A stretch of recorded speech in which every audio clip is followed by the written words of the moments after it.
Hi, and welcome to the Fierce Voice Podcast. I'm your host, Brigette Gildemaster. This is a podcast for those who are ready to leave behind survival mode after abuse, where we talk about what it looks like to embody who you are as an individual, learn to love yourself, and bring to light healing after surviving abuse from relationships and religion. Pop your earbuds in to hear heartfelt and powerful intensity from myself and guests. Be ready to put into place actual tools and gather insight for you to use on your healing journey. Hello, and welcome back to the Fierce Voice Podcast. My name is Brigette Gildemaster, your host. And today I have a lovely guest with me. I just love this woman. I have got to visit with her on several occasions, and she's also a co-author with me, which is super special. And she also had her own book, or another book, come out just recently as well. So I will have you go ahead and introduce yourself, and we'll get started. Awesome. Thank you so much, Brigette. Hi, everybody. My name is Karsta. I am a motivational speaker, mindset coach, author, like Brigette said. And yeah, I just launched my third international bestselling collaboration book. So that was super fun, super exciting. I love that. And my whole sort of mission is to help women of all ages learn to create, empower them to create their life by their design rather than by default. Because that's what I did. And I think a lot of us do, right? We default into either societal expectations, familial expectations, our own expectations, what we think we should, right? We should ourselves into fine. And I always use air quotes because it's, for me, the other F word. And then, we never really sort of see our full potential or create for ourselves that incredible life that we deserve. So that's my little tagline. I love it. Yeah. It's so true too. I just love it. We can, it's hard, my audience is more trauma oriented, but even in that, I do think there's a phase at the beginning where you just kind of go with it because you're healing and you're learning so much about your healing and all that. But there does come a point where you have to just make that choice and decide the kind of life you want, if you're going to stay trapped in that initial victimhood mentality, which I think is totally fine if you're there for a while, or if you're going to make a choice to still have your life be what you actually wanted it to be before catastrophe happened. Because I think that's actually kind of where mine all started, right? I had a pretty traumatic and tumultuous childhood, and then I went through some situations as an adult with my children's father. And I lived in that for a really long time. And I think you get to a point, hopefully, where you I just really had to learn. The biggest message I think I had to learn from all of that was that those experiences, for as traumatic as they were, and for as much as I need to heal and I needed to grieve and process and do all of that, at some point, I just got sick of those things defining me. I got sick of being, I think, were we in Overcomer? Was that the book we were in together? Yeah, she's an overcomer. Yeah.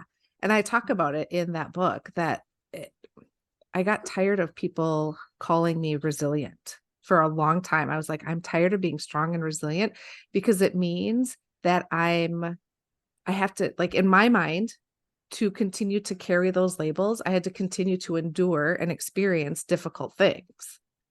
And I just went, you know what? I don't, people would say that all the time. And I'm sure you get that. You're so strong. I can't even, wow. They're in awe of the trauma that you've lived through. And I was just like, you don't understand. This is not a badge of honor I want to carry. Not the identity I want to rest in. Yeah, exactly. Right. And so it was just more, I just finally got to that point of realization where I was like, you know what? Those things happened to me for sure. I'm not denying they happened.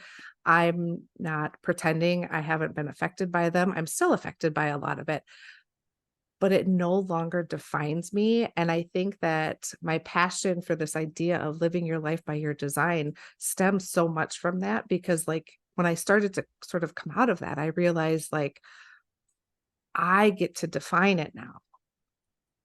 The childhood stuff doesn't define it. Being a single mom doesn't define it. All the things, like none of that. I get to choose and I get to define it. And there was so much power in that for me. And it's been so liberating. Yeah. Yeah, that's awesome. Yeah, no, I agree so much. The word resilience is used a lot too, just in another aspect of it. We put it on our kids. And Mhm. I resonate with that so much because my eldest is a heart baby. And, that's all they said in the hospital was, kids are resilient, kids are resilient. And after a while, that's when it really first started to be like, yeah, but that doesn't mean you should have to go through it again. Like, Yeah. can we have Right. that empathy? And I realize, these nurses and doctors, they go through it every day. And I Right. just, I can't even imagine the mindset that they have to continue, but as Yeah. a person like, yeah, but can we be done now? Right. I don't want my And babies yeah, to have to be mhm, resilient. yeah, Right. yep. Yeah. And it's the same with us, like we can't keep putting ourselves through those types of environments. And there comes a Right. point where you have to figure out what patterns are causing it, what mindset, heal from your wounds so that you're not attracting that kind of energy and people anymore. Yeah. Yeah, for sure. Yeah. For sure. Yeah. And it's definitely a process. And like you said, if you have to sit in it for a while, like I can Mhm. totally resonate with that because you do have to be sort of in the space. You don't have to be strong enough to do it, but you do have to be sort of brave enough to say, this is going to be really hard because it's for as much as you probably hate being in the trauma, at least this is what I found. You hate being in it, you hate being defined by it, and yet it's what you know. And it's sort of that the devil that you know versus the devil that you don't kind of thing. Like I know this. And as much as I hate it, and so it takes some bravery to say, okay, we're gonna try to define ourselves differently. And that's a little scary, but so you do have to be ready for that, but definitely worth it when you get to that point, I think. Yeah, it is. It's a huge shift in everything, almost Mhm. undescribable. All you can Yeah, it say is it's is. better, right? Yeah. Yeah. Yep. Yeah. Yeah. Cause I remember, I think I stated that mentality. I thought fought it too long. I wish I Mhm. had sat with this is my life, this is my story, and accepted, even down to accepting the help I should have been accepting. I think Yeah. there is an aspect, going through super traumatic, life changing divorces, like there's an aspect financially, physically, Mhm. where you have to start accepting help before you're going to go forward. It's a lesson you do have to learn. And I've seen it a lot, and maybe not for everyone, but I have seen it a lot. And instead, if you're in that denial of who you are and you just hate that this is your story, you'll never actually learn those aspects you need to, you know? Right. Right. Yeah, and that's again, that's where that starting to redefine yourself as someone who seeks the help they need rather than shouldering it yourself. Yep. Because I know so many, myself included, and so many other people who have endured difficult traumas where it's like, no, I'm just going to shoulder it myself because that's just easier. And when you've been in those situations that feel so out of control, navigating the help aspect of it by yourself feels like at least one way you can control things, right? I know I did that for a long time. I was the same way. I didn't reach out for the help that I needed, like you said, financially, whatever. Mhm. Even on an emotional level, if I was having a really bad day, I don't know that I ever would have called a friend or a family member to say, hey, listen, can somebody just come take my kids for an hour? I would never have done that Yeah. because it was at least something I could control. Yeah. Yeah. When you get in that fight or flight mode Mhm. and you feel like you have to be doing something even though Yeah. doing something isn't going to change anything right now, but Right. that's natural instinct, right? And Right. so and that's the hard part is calming the mind, telling the mind Mhm. it's okay, and just sitting with where you're at. That's I think I'm still working on it in a lot of Yeah. Oh, ways. 100%. So yeah, like 100%. it's yeah, Yeah. I usually end up actually going into a cleaning phase when I'm Oh, yeah. stressed because it's like, well, I gotta do something with this energy when really Yeah. I just need to sit down and take it, Be and be like, this yeah. is where we are. Yeah. It's Yeah. hard. And I think it's extra hard if your trauma is around, like you and I were chatting before we kind of started recording about being a single mom. There's another whole layer to that kind of trauma when it's not only are you processing your own trauma, but I know I was trying to absorb as much as I could from my kids, or sort of be that barricade for my kids so that they didn't have to experience as much of it. And so you're shouldering as much as you can, or shielding as much as you can. And so there's like that whole added layer so that you can be that soft spot for them to land. And yet at the same time, you're just like, it's almost like you're just shaking inside, because Mhm. you're so like, oh my God, I'm just like you hit that maximum capacity and you're like, oh, I don't know. Yeah. No, Yeah. that's a really good point to bring up. I've, especially with younger children, Mhm. mine were younger, and so they don't know how to process their emotions any more than we do Yeah, right? in those Well, and that's the situations. that's the other thing too, So, right? Like they don't yeah. know how to process what they're Mm-mm. dealing with, and so you're shielding them from it and helping them learn to process Yep. while you're learning to process. Yep, and you're triggered by them processing because you're internally going through the same thing. That was huge for me. I wish Mhm. I had known that sooner and tried to learn that sooner. Instead, my kids just annoyed me to death. Yeah. And the noises, the screaming, it just hit me because internally I was screaming.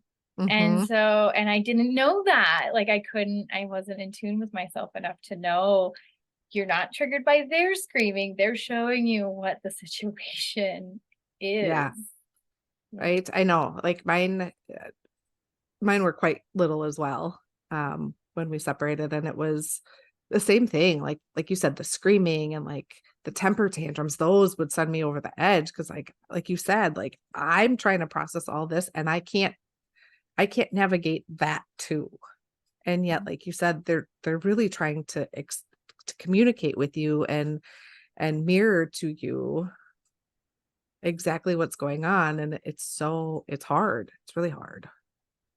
Yeah, it is. And it's hard to know. But I mean, for me, and I'd love to know your advice too. For me, Mhm, I kind of tell moms, it is hard, but you got mhm, to do you first. And if you can recognize that reflection, let take care of you first. You can mhm. heal their trauma later. But if you don't heal yours now, you'll never be able to help them heal theirs. Yeah, 100%. And I think, Mm. you know, I feel like I didn't navigate that part quite as well. Like a Yeah, lot I of my healing definitely came didn't. afterwards, Mhm. but the one thing I think I at least tried to navigate really well was open communication. So at least if I was having a really hard day, I didn't need to go into detail about how or why, but it was just like, listen, and I at least tried to model for them how to process emotions, where it was like, okay, mommy's having a super hard day today. I'm really sad or I'm really frustrated. And so this is how you can help. And then, it didn't always work because, like you said, kids don't like their frontal lobe is not Mhm. developed. And so they don't, but at least it opened those doors. So, like, now I notice as mine are now adults, they're so much better at communicating that Mm. to me and to their partners to say, and at least for them to be self-reflective about it, to say, I did not handle that well, and I'm really sorry. And here's what I should have done in that moment, or here's what I needed in that moment, and to communicate it. And so I, I don't think I did it perfectly by any means, but just that idea of, and I think, uh, I had some guilt because I felt like I shouldn't be going through it at the same time they are. Like you said, I felt like I should have processed it first, but by going through it with them, I call it a trauma bond if you want, but like Mm. we did really sort of learn how to navigate a lot of that, because I don't know that when all of this went down with them and their dad and all of that, I don't know that I had processed a lot of my childhood trauma yet. So like Mm. I still had that bubbling up underneath there. Yeah. And so it was sort of like we did a lot of that healing together, which I think has been really powerful. Cause like now, like I said, as adults, we can kind of look at each other and go, you know what, today I'm having a really crappy day and I need you to not, and I need you to just leave me be. And to know that that's okay. We can do that. And then tomorrow we'll come back together and it'll be great. So Yeah.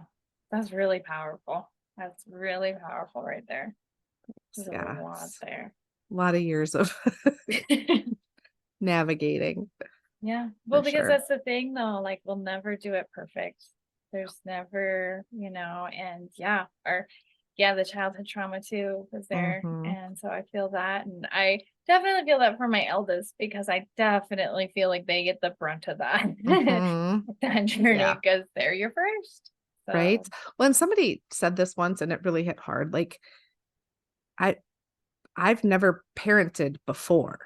mhm, And so whatever stage your kids are at, you've never navigated that before as a parent, right? You've been there as a child, but you've never navigated as a parent. So you're always in that rookie phase of sort of like, okay, well, now you kind of joke about it when they're little, like, well, I just got used to that phase and now they're on to the next. And it's mhm. like, yep, that's the entirety of parenting. Yep. I started telling that to my two older ones. Look, I've never done this before. I Yeah. don't know. And they just kind of go, they just like, Yeah. but it has helped. But Yeah. again, it's processing those emotions, showing them it's Yeah. okay to admit, you know, we're new at this and you're I don't know new what at I'm this someday. And doing. yeah, all of it. Right. And Yeah. yeah, it definitely has been a reality check for them and helpful for me to admit it. Like you said, even just admitting things, right, out loud. Yes. To say, oh, I screwed that up. Mhm. Yeah. Yep. Yeah. Yeah. For sure. So what I want to know do you have a story where something was a big turning point for you where things started to, you're like, okay, this has got to change. I'm going to do this way. And what was your goal and how did it turn out? Oh my goodness. Just for me or as a parent? Either just for you personally. Okay. Yeah. Either way. Oh my goodness. I think my big turning point was like 2017, 2018. So I had spent a huge amount of time trying to sort of, because of the trauma I had as a kid, I spent a lot of years trying to curate sort of this normal adult life. And then my marriage fell apart and I was repeating the cycle that I had wanted to break. And then I got into another long-term relationship and ultimately that ended. And I had some pretty major shifts in my teaching career. And all of it at once, it all kind of came to a head at once. And I went, you know what? I am not meant for normal. And it was one of those things where I don't know if at the time, I look back now and I realize I just was always meant for all of the wild visions that I'd had over my lifetime that I ignored because, they were so crazy and wild. That's what I was meant for. I wasn't meant to be a soccer mom. I wasn't meant to live that kind of life. And so 27, 18, I kind of burned it all to the ground.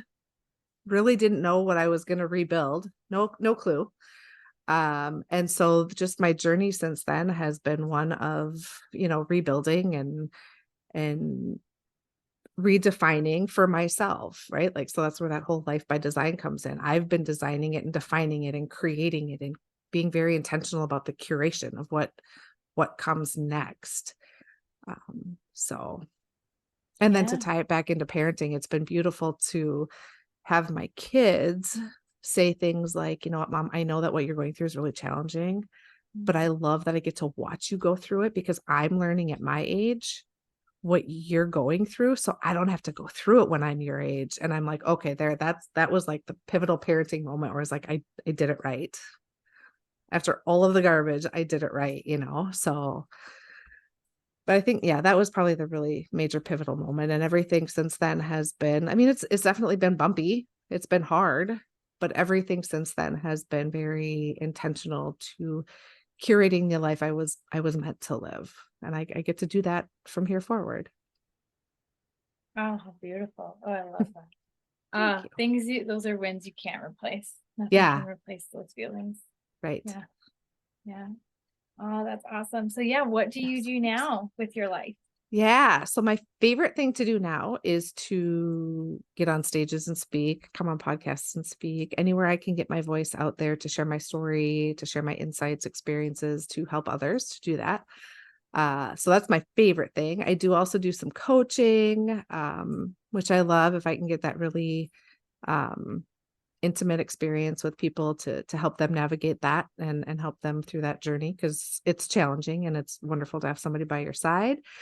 And now I'm newly experiencing empty nester syndrome, so we'll navigate that too. That'll be the next thing on the agenda.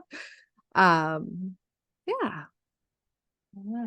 Awesome. Oh, so yeah, exciting. You've shared so thanks. much today. Like there's a lot of nuggets in there. Lot to unpack, lot to unpack. No, yeah, I mean, we could take every little one and unpack it further, 100%. but like that was a lot. So I hope one person finds it valuable, right? Right? Yes. Absolutely. Yeah. Yep. So, if anyone wanted to get in touch with you for your Yeah. books, your Yep. coaching, to have you speak, how could Yeah. they do that? Easiest way is to email me at karsta@karstamarie.com. And then we can kind of go from there. That's my if they want to follow me on social media, it's at Karsta Marie of some variation. Some of them have underscores in the middle and some have dots and Yeah. things, but it's a pretty unique name. So if you go and find Karsta, you'll find me. Yeah. And I'm pretty sure I follow you on everything too. So Yeah. Yeah. yeah. Awesome. Well, cool. I Oh, will put the links to everything where I'm assuming you have links to where you can purchase your books. I'll put those in the show yeah. notes, all of that. Perfect. We'll get all that hooked up so people can find you because Yay. yeah, you're a Wonderful. spectacular person and Oh, thank lot to learn you. from. Yeah. Awesome. Well, thank you Awesome. so much for having me here to share with your audience. I, yeah, I love doing this. Yeah. Yeah, it's fun. Yeah. Awesome. All right. Well, you have a great rest of your day. You too. Thank you for joining us today on the Fierce Voice podcast. I truly hope you found healing insight, tools, and a space held for you in this journey. We are all in this together and you are not alone. You can find me, your host, Brigette Gildemaster, on all social media platforms and check out my website at www.brigittegildemaster.com, where you can listen to past Fierce Voice episodes, check out my media features, find my books, and inquire about booking me for your next virtual or in-person event. My keynotes are impactful with real-life stories, actionable tools, and inspiration for healing after a life-altering experience. Or check out my workshop event to learn more about how you can prevent abuse in your area. Have a wonderful day, and we'll catch you next time on the Fierce Voice Podcast.